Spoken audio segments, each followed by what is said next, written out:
Hello, everyone, and welcome to another month's episode of Creating Space. We drop a new episode on the first Thursday of every month. I'm your host, Scott Lackey, and our goal here is to create space for compelling conversations as it relates to Christian faith and following Jesus. So if there's something you'd ever like to hear us discuss on the podcast, send in a question. Email me at scottlackey@newstorybuffalo.com. We'd love to wrestle with your questions, whether that be through a type of monologue or interview. And we just love that we can have this space to create space and grow together in Christ. So thank you for joining us. Please subscribe, like the podcast, and share it with others.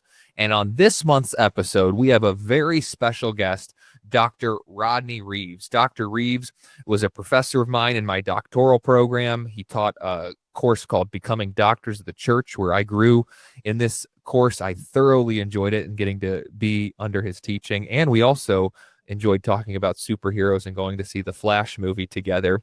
And there was a great experience. We went with our little cohort and had some fun.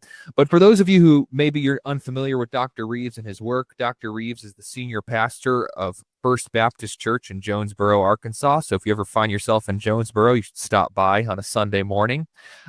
He has a lot of experience as a pastor and a scholar, having previously served as the dean at Southwest Baptist University, and he's taught New Testament at various seminaries across the country. He holds a PhD from Southwestern Baptist Theological Seminary, and he's authored several influential books, such as the one we're talking about today, Spirituality According to Paul, Spirituality According to John. He has a commentary on Matthew that I use frequently, and I have learned greatly from that.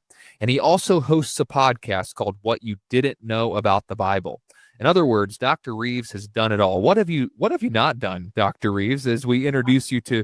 Thank you for joining us first, by the way, but what have you not done? That's the real question. Well, thanks so much, Scott, for having me. Well, and I've even been a youth minister.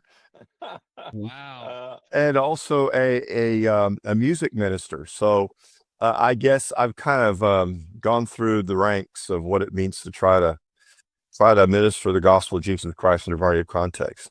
Youth ministry is where they like to start us pastors. That's where I started too. The joke is, let's always put the least experienced person with the youth of the church and see how that goes, right? Yeah, exactly. Yeah, they can do probably more damage there, but it's a job few people are called to for a long-term ministry. But I loved it. I mean, when I was when I was a young man going through graduate school seminary, I had a lot more energy then. So the idea of having like all night lock-ins, to stay up all night with youth and trying to have special retreats and spend time with them, I really enjoyed it. I was a youth minister for about 5 or 6 years, I think. That's awesome. So youth minister, music minister, pastor, professor, podcast host, you've been all over the place, and we're so grateful for your voice for the church. And I've been grateful for your voice in my life through the course I took with you and through the books that you've written that I've been able to read. And today we are going to be talking about your book, Spirituality According to Paul. And this book came along for me at a really special and unique time. Our church has currently been transitioning over the past year into more of a formational centered church. We've been walking through different spiritual disciplines every few months. We'll spend a month on a different discipline. At the same time, I've been writing a thesis on how Paul's cruciform theology can shift and change our church mindset today, and maybe even bring some solutions to some of the problems the church is facing today. And I happened to pick this book up because I was so influenced by your book, Spirituality According to John, which I know came out afterwards. But I said, I got to go read Spirituality According to Paul.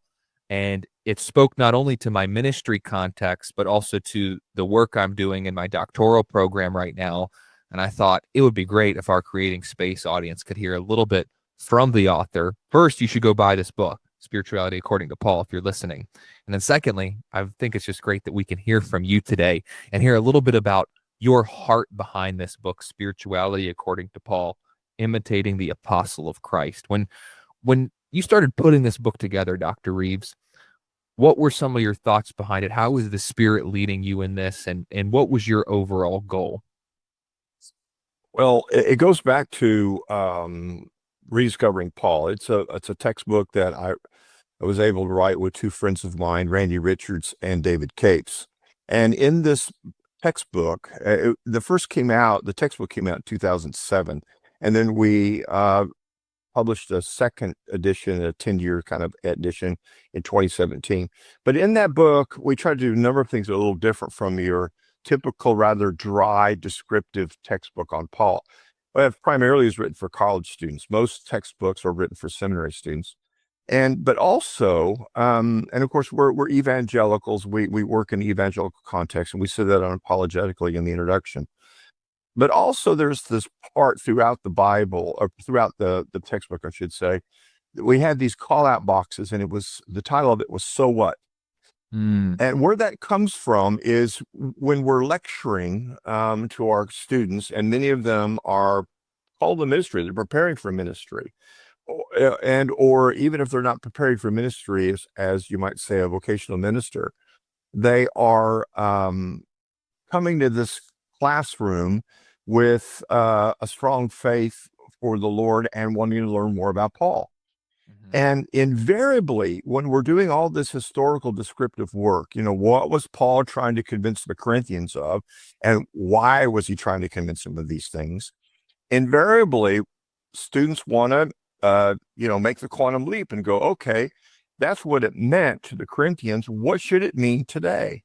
And of course, you've got so much material to cover. Scholarship have done a lot of work on Paul. And again, for college students, we're simply scratching the surface anyway. You're trying to introduce them to the discipline and how rich the resources are that scholars have put forward in their study of, say, Paul or the Gospels or any part of the New Testament.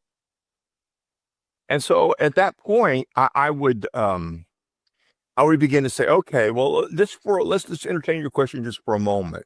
Let's think about, say, the problems regarding marriage in 1 Corinthians 7. And when he says, speaking as a single man, he says, I really don't think you should get married. How would that translate today in an evangelical context where we so promote the family and marriage, it almost marginalizes single people? So anyway, we would spend some time talking about this. But then I'd say, okay, and that would prompt, that's when I would get a lot of student engagement. Wow, okay, let's talk. And they really want to talk more about it. And I would say, okay, I got to keep going, but let's go into the hallway after class. I'll be happy to talk more about what this should look like today if we were to take Paul's advice seriously. So it was really that experience of getting such good responses, not only to our textbook, but to those call out boxes. So what difference does it make today that Paul says this to the Romans, or he says that to the Thessalonians? That kind of got me the idea, you know what? I think I want to write on Paul's spirituality. And I mean, it goes back to, I did a doctoral paper in doctoral study. I did it for a year at Oxford University under E.P. Sanders. And my first attempt at Paul's spirituality was that paper. It was Paul's view of the flesh in Galatians 5. And from that, I've always been interested in, you might say, how Paul understood what it meant when he told his converts, imitate me, which is an incredibly audacious claim. I mean, we would never say that. You're a pastor, Scott. Would you dare to stand in the pulpit and say, you want to know what commitment to Jesus Christ looks like? Oh. Imitate me. We'd have some problems. So anyway, it's that idea. And of course, I'd read quite a bit of scholarship on Paul's imitation language and where does it come from in Greco-Roman literature. But also, it was really Michael Gorman's book, Cruciformity, that came out. I think it was published, like 2001, something like that? I believe 2001. Yeah, boy, that was a breath of fresh air. That was like, wow, here's a guy ahead of me in study on this. But I appreciated his work so much. And it was that coupled with this response to our textbook that I thought, maybe I've got something to say too. So that's where the book came from. And of course, I approached IVP about this. Dan Reed at the time was the academic editor, and he loved the idea. And so that's where it comes from. I love that. Cruciformity was inspirational for me as well. I think I've read it twice over the past 2 years, and then I've read Inhabiting the Cruciform God 3 times, because that's like a even more condensed version with some more details on justification and stuff. That's great work. But what I loved about this book too, Spirituality According to Paul, is in today's world, it feels like there are two extremes with Paul. It feels like there's one extreme of we basically only read Paul and we read him as harshly as possible.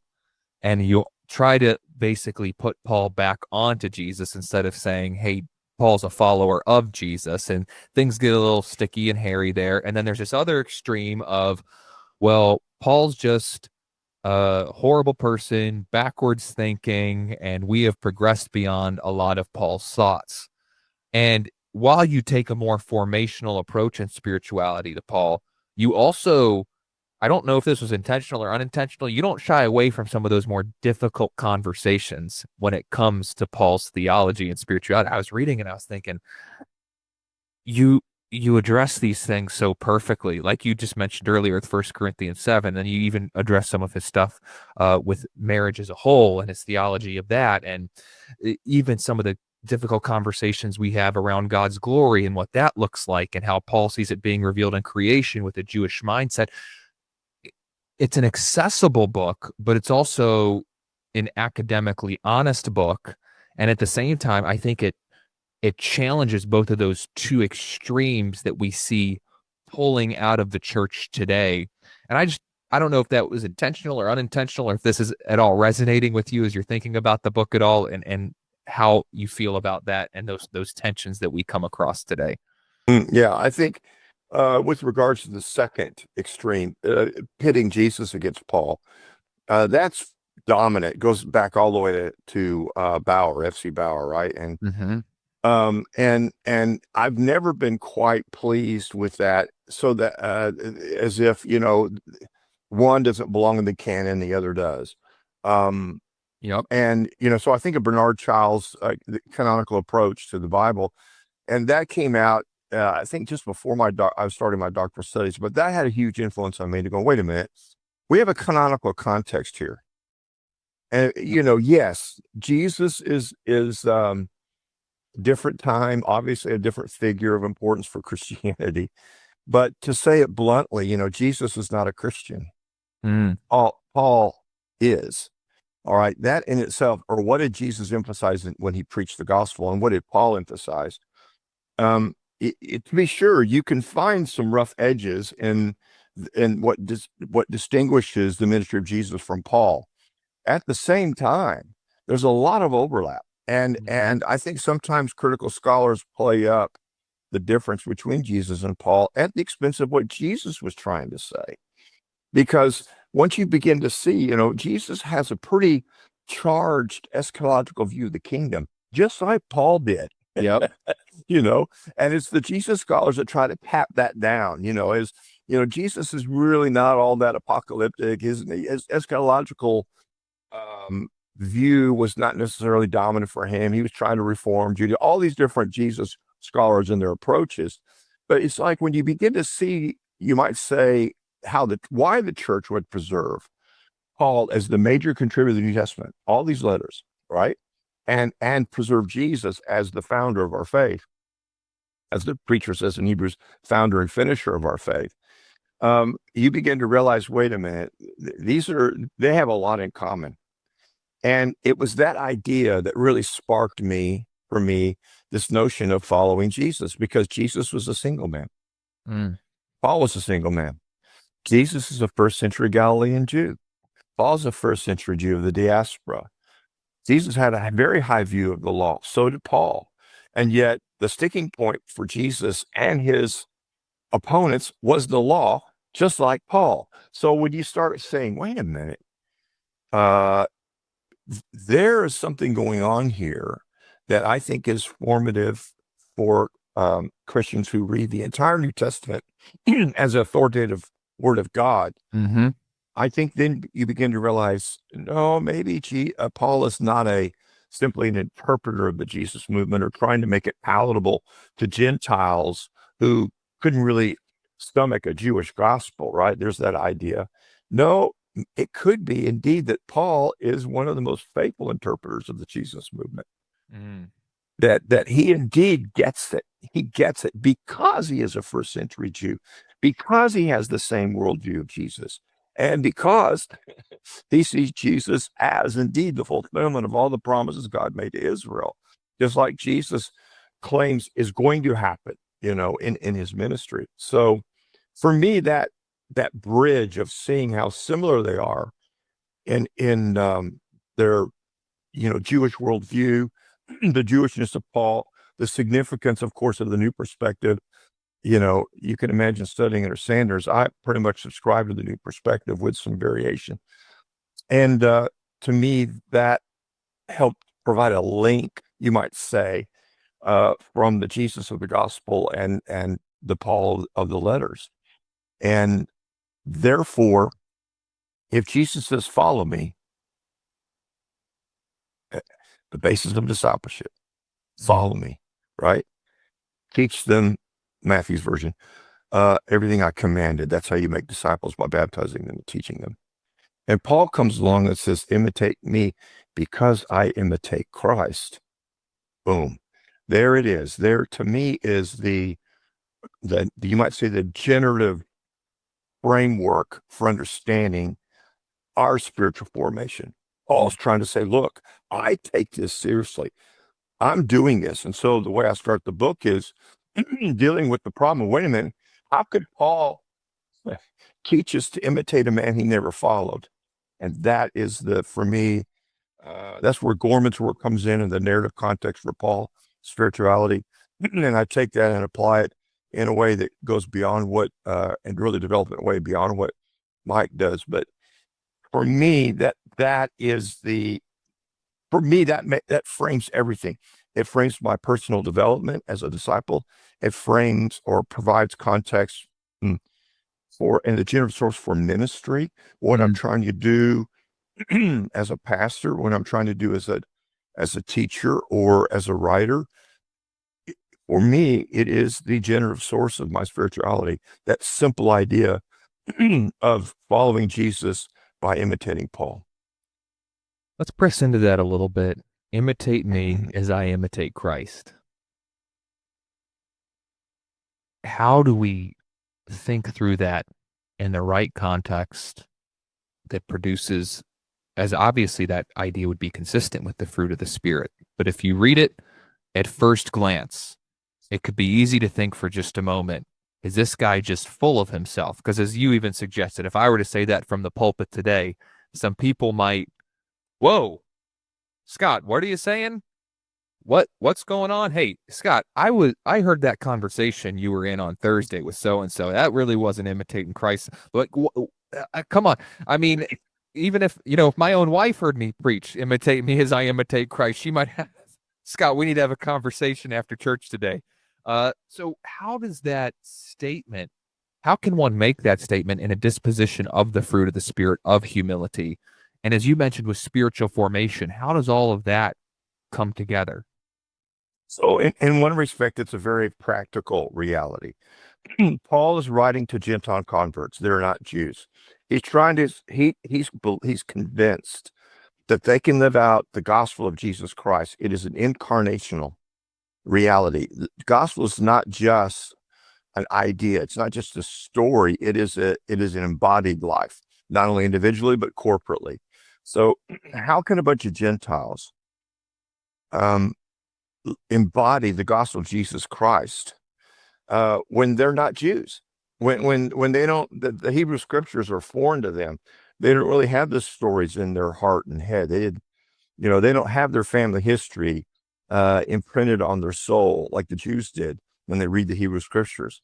So Paul basically on the most practical level saying, look, I know you don't know Jesus, and the Gospels, by the way, literary Gospels haven't even been written at this point. So more than likely, so Paul's basically saying, I'm your father in the faith.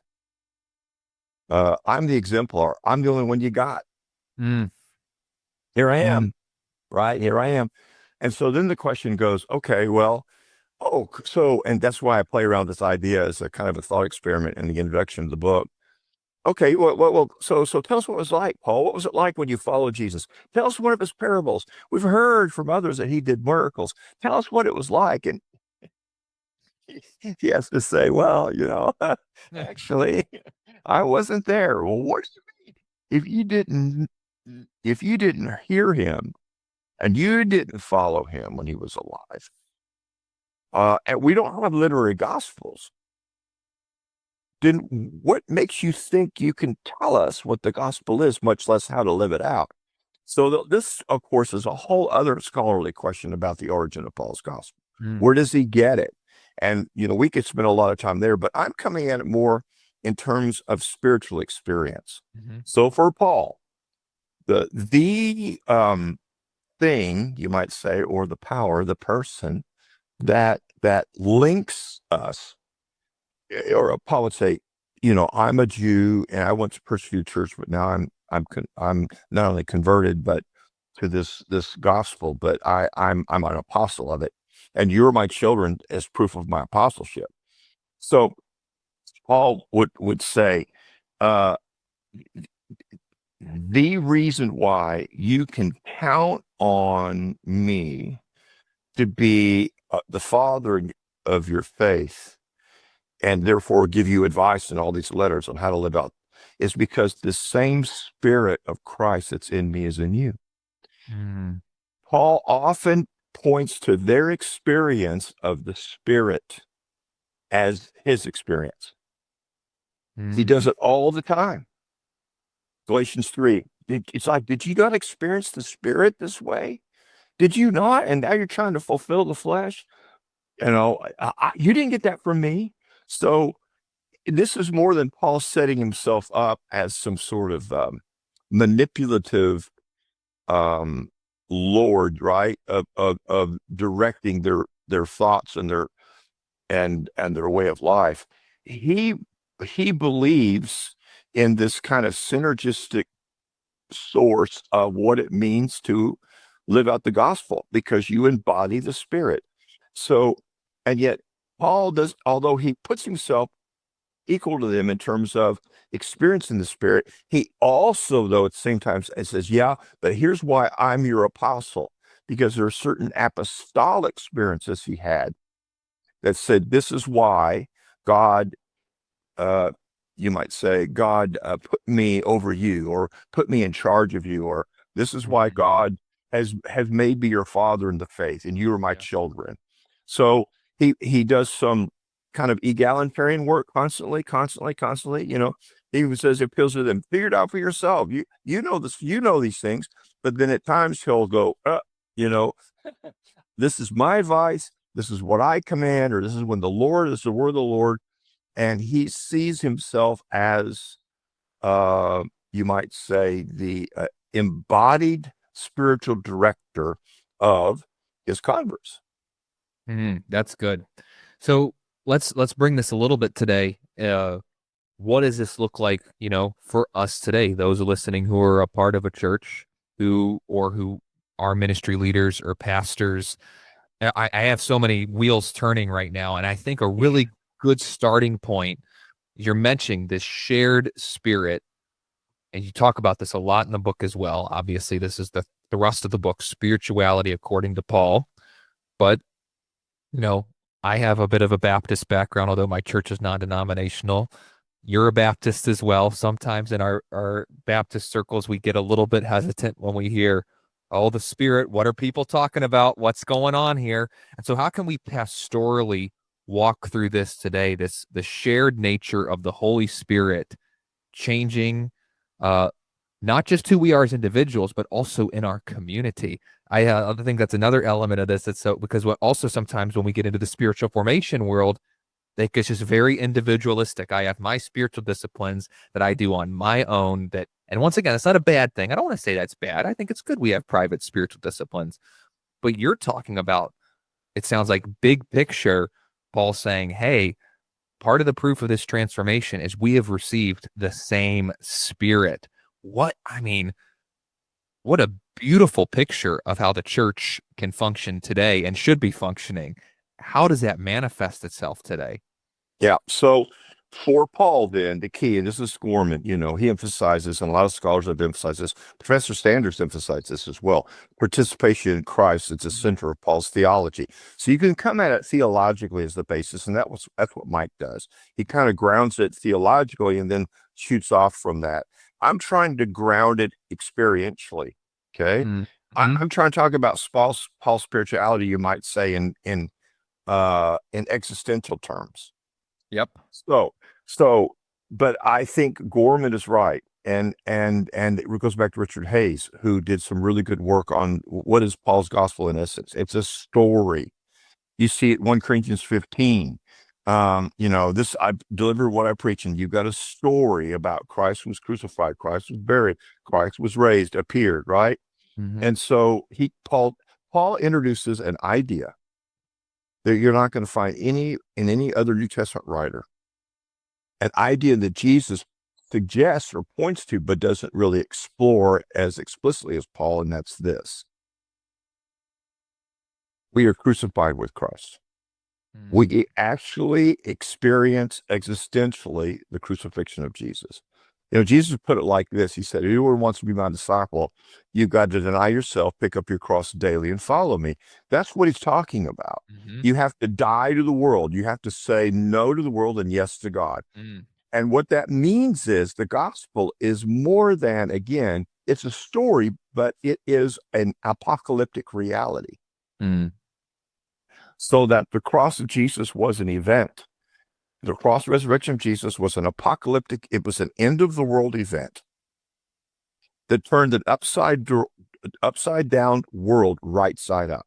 Mm. And of course, Jesus keeps talking about this in Matthew's gospel, especially. He keeps trying to help them to see, look, if the kingdom of heaven, the reign of God is on earth, this is what it will look like. It will be small like leaven. It will be subversive and reach to the most marginalized. Indeed, those are the margins of the clearest places where the kingdom of heaven shows up. It'll look like forgiveness that's forever, mercy, grace, all these things he keeps teaching, and all these things he keeps embodying in his ministry is this idea that we don't just witness a kingdom, okay? We are an expression of the kingdom. Mm. We just don't talk about the cross of Jesus as something that's done for us. We talk about the cross of Jesus that's done to us Preach it. and through us, right? Mm-hmm. And so what I did is I took Paul's emphasis on these experiences, okay? And this goes back really to, it was really Adolf Deisman who really began to emphasize for the first time, saying the center of Paul's concern is not theology. The center is a shared experience of the Christ. That's what he's really about, that he's trying to produce Christ bearers, not theologians who have their doctrines sorted out, okay? Mm-hmm. So once that is the center of his concern, this is what it's all about. It's what he's experienced, and he sees it in his converts. But the problem is the ways of the world, the upside down world, crowd in on and really challenge the almost counterintuitive idea that foolishness is really wisdom, that death is really life, that shame is really honor, that weakness is really strength. These paradoxes that Jesus relies upon as he tries to teach what the kingdom of heaven on earth looks like, Paul is saying, I'm embodying this, and you should too. So what I did in the book is say, okay, he doesn't just talk about participating in the cross of Jesus, okay, experiencing this, a cruciform life, like Mike emphasizes in his book. He also talks about participating in the burial of Christ through baptism.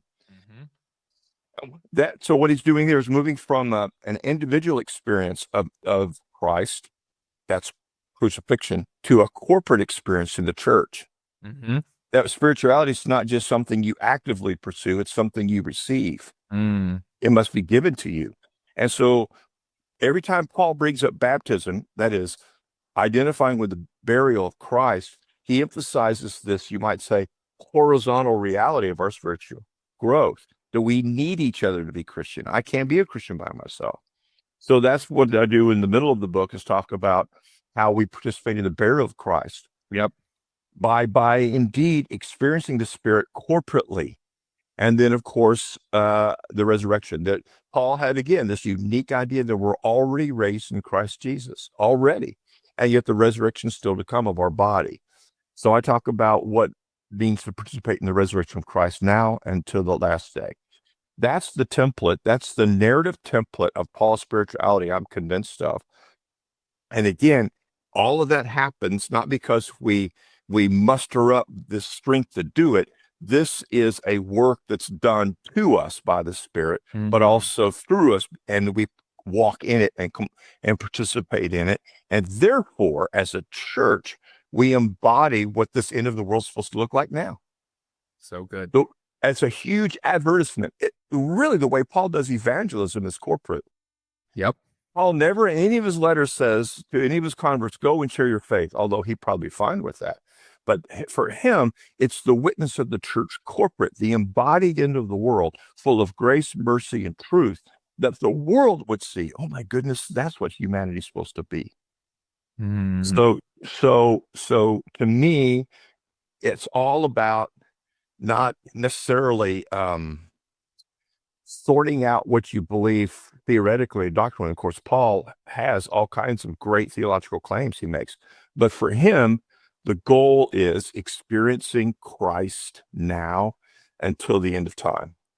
That's so good. And I love that idea. I'm actually talking about that some this Sunday. And I say this all the time on a Sunday morning. My congregation is probably sick of me saying it, but I always say, yes, you are saved to an eternal home. Yes, you are saved for a kingdom purpose, but you're also saved into a community called the church. This is not some secondary, oh, if I feel like it type of thing. You know, I got just me and Jesus. That's such a individualistic idea that we have to work against. And I love this where you go with that in the book, and it's why I'm recommending it to so many. And I hope people pick up this book and read it. I know you wrote it probably close to 15 years ago now, right? Yeah, it came out in 2011.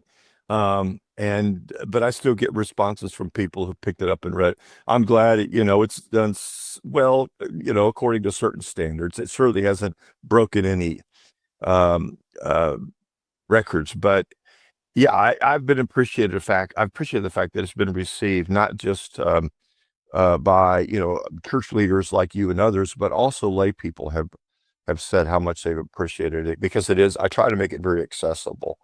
Well, that's Yeah. what I like. That's what I like about it too. I could give this book to lay people easily and say, "Hey, read this. It's academically well done and honest, but it's also accessible." And that's what I like about it. And you mentioned the new perspective earlier. Sometimes you get with those new perspective guys who I love, but I'm like, I can't always give their work. Hey, go read this massive book by E.P. Sanders. But one of the benefits, and I'm more of a new perspective guy myself too, but one of the benefits of the new perspective is it takes Paul from just being, oh, he's a guy who always writes about these deep doctrines to he's a pastor. And this is pastoral work. And we can read it as pastoral work. And then it makes it a little more accessible and formational and contextual to who he was writing to when.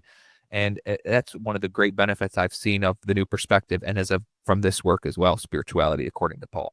Well, thanks. And by the way, speaking of that corporate identity that we have in Christ, um, this we, as you rightfully say, are competing against the goads of rugged individualism in American culture.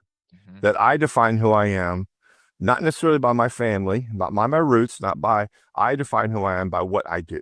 Right. So, but in Paul's day, he doesn't offer his emphasis to try to fight against individualism, not at all. Instead, uh, what he's countering, because theirs is a dyadic culture, theirs is a group of people who understand that their identity is embedded in their group. Who they are is defined by family, right? Who they are is defined by religion, by even the land, where there are all these things that they believe the gods predestined for them to be, in this way. Paul's thinking, and of course, Jesus did this as well. Again, this is where they link up. Jesus defies those identity markers as irrelevant for the kingdom. Who's my mother? Who are my brothers? He walks away from being a carpenter, for goodness sakes. He leaves the land and goes outside the land and acts like the blessing of God can come to even Gentiles. So, and again, the Gospel of Matthew ends with this commission: go, and now I've got authority for all nations, all Gentiles as well. Paul sees that. He sees it very clearly, that the identity markers of his world that were so important for economic reasons, for social reasons, right? He basically recognizes that everything's changed. It's Mm-hmm. the end of the world. You're redefined now. He said, I had identity markers in my Jewishness, in being a Pharisee, in my, convictions regarding, you might say, theology. He said, but that is now rubbish to me because Christ has redefined all that I am. The world died to me, and I to the world. He says, I was crucified to the world, the world's crucified to me, through this experience of the crucifixion, burial, and resurrection of Christ. So it's almost like, Scott, because of our individualism, we don't get the shock or the scandalous nature of Paul's gospel, because we say, well, if you don't like what I'm about, fine. I'm saying no to that. And yet although that comes to us almost, you might say, naturally because of our culture, I decide I'm going to say no to my family. Those things that are supposed to define me. We even have a narrative, a myth in America. I rise above, the family I was born to, or the religion, or whatever, my, geopolitical context. But we resonate with that part of Paul's message, but we sacrifice. Really, the point of all of it is that we need one another to be Christian. Mm-hmm. He sets up codependency, Mm-hmm. which is a dirty word in our culture. Yep. Then there in his world is like, if you turn your back on your family and your guild, your gods, you turn your back on your religion, these Gentiles, your identity and as being a Corinthian in that Roman city, if you've said no to all of that, you can't make it on your own unless you've got somebody. Nope. And so for them, it was economic viability. It was social significance. It was, I need a group to belong to, because a group, I don't even know who I am. Mm-hmm. And I hear that even today.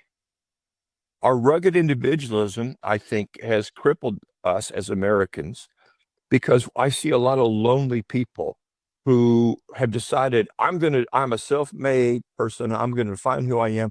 And yet they're so lonely because they don't have a people.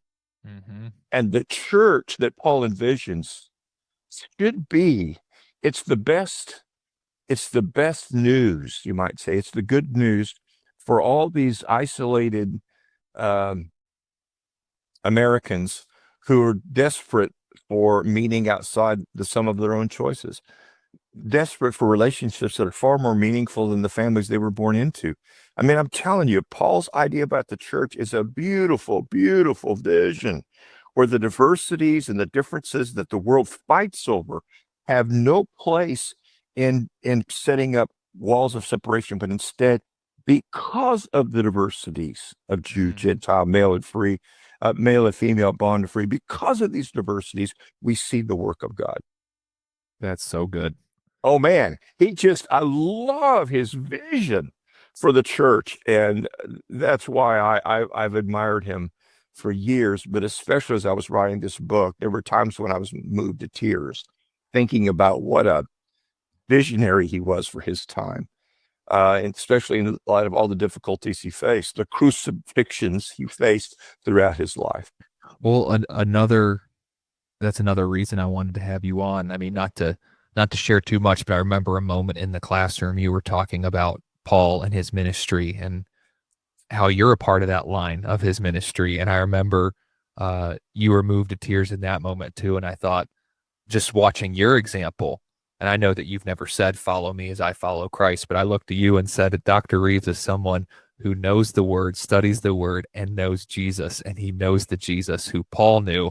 And you have been walking and living a life of faithful ministry, of imitating Jesus. So I think that's another aspect of what makes this book so powerful, is that this is not just Paul's not just an idea for you, but his spirituality has been an example for you as well, in a path that you've also tried to follow in following Christ. And for that, uh, I say, and I'm sure many others say, thank you for that. Oh, well, thanks, Scott. I tell you, it's a beautiful vision in 1 Thessalonians 2, where Paul envisions himself on the last day at the parousia of Christ. And he says, "Are you not my joy, my crown?" And again, he is our honorable head. If Paul is the apostle to the Gentiles, he's my apostle too. I'm a Gentile. He's your apostle. And Paul has this idea that he's going to stand on the last day as the head of this family of Gentiles. He had no idea it would be this big. Mm-hmm. And we're going to stand behind him, and he's going to present us to Christ because of his faithfulness to the Lord. And to me, that struck home because much of my spirituality has been received, Scott, by the Spirit, yes, by God, but by incarnated in people, preachers, teachers, professors, lay people. A surgeon I talk about in my commentary on Matthew, one of the best Christians I've ever met, a Buck Rusher. I mean, the incarnation of the gospel of Jesus Christ in them, and the churches I've been a part of, these good churches that have fostered a love for the Lord and a kingdom vision of bringing the gospel to the ends of the earth. This has been given to me. This grace, right, has been given to me. And because of their faithfulness, now I try to, give what I received. That's good. And that is evident in your life. And I'm so thankful for that. And as a reminder to everyone listening too, we are embodying the gospel, and you never know who you might be sharing the grace of God with. And thank you so much, Dr. Reeves, for being on this episode of Creating Space. Any final words before we sign off this episode? No, just keep the faith, Scott. I know these days it's really challenging. You're a pastor. You're trying to be faithful to the Lord by sharing what you've received. And one of the things I've been trying to encourage pastors is don't stop learning, don't stop reading, always be curious, always be humble, be meek, be teachable, always be ready to receive what the Spirit has for you, because he uses a variety of people. He does. He uses people that I would never expect Yep. to help teach me something about the fathomless gospel of Jesus Christ. It is so big. Just Jesus cannot be confined or domesticated by our limitations, nor does the gospel, the good news about him, that he's our king and the kingdom is here. And we're counting on him to continue the good work, as Paul says, until it's completed.